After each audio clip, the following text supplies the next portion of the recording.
Roses. Despite the tension between Nirvana and Guns N' Roses, McKagan immediately noticed Kurt's deteriorating mental state. We were just two fucked up guys, but we were both in...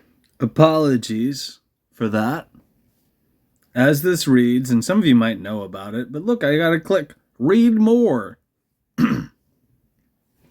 A likely story. Was Duff compensated for reinforcing this narrative?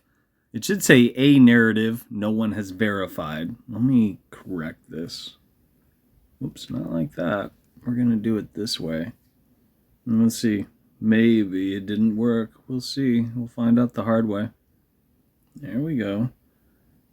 A narrative. Google took liberties and turned the word into and. Now let's try that. Once again, read more. A likely story. Was Duff compensated for reinforcing this narrative? A narrative no one has verified.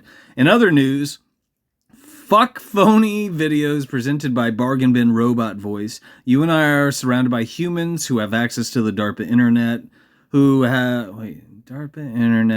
access to the... It repeated that. That's great. Would you agree that you and I have access to the DARPA internet? Riddle me this, assholes. Why do any of us see videos presented by a robot voice? The ratio is wildly disproportionate if you and I are surrounded by people raising their vibration, who are quote-unquote woke, living in the age of enlightenment, aka information. Fact of the matter is, most people are circulating propaganda, and you and I live, I guess it does say that, you and I live in the age of disinformation, which is to say absolutely superficial dog shit. And when I talk at Google, it will censor dog shit, specifically shit, because that's what most people shop around. Here's the stupid fucking video. Was the last person to see Kurt Cobain alive. In Kurt's final months, he grappled with addiction and began to lose touch with reality. Following a severe episode in Rome, he checked into a rehab center in California, only to escape shortly after. While on his way back to Seattle, Kurt unexpectedly crossed paths with Duff McKagan from Guns N' Roses. Despite the tension between Nirvana and Guns N' Roses, McKagan immediately noticed Kurt's deteriorating mental state. We were just two fucked up guys, but we were both in big bands, and we landed at the airport. We were kind of talked about. My pancreas blew up 4 weeks later. He died 2 days later. He considered reaching out, but unfortunately missed his chance to help as Kurt quickly disappeared after their encounter. Who was the last? Aww.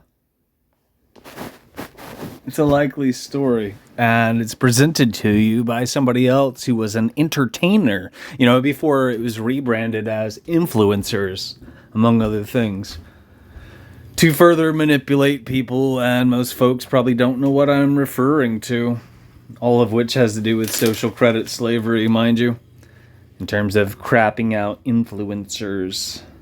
Shasty shit.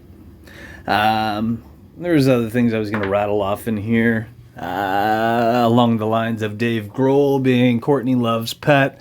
Most signs, logically speaking, do not paint the scene of a suicide because it would have been physically fucking impossible, even if you were a seasoned heroin addict, to take a bunch of fucking heroin. I forgot the exact amount again.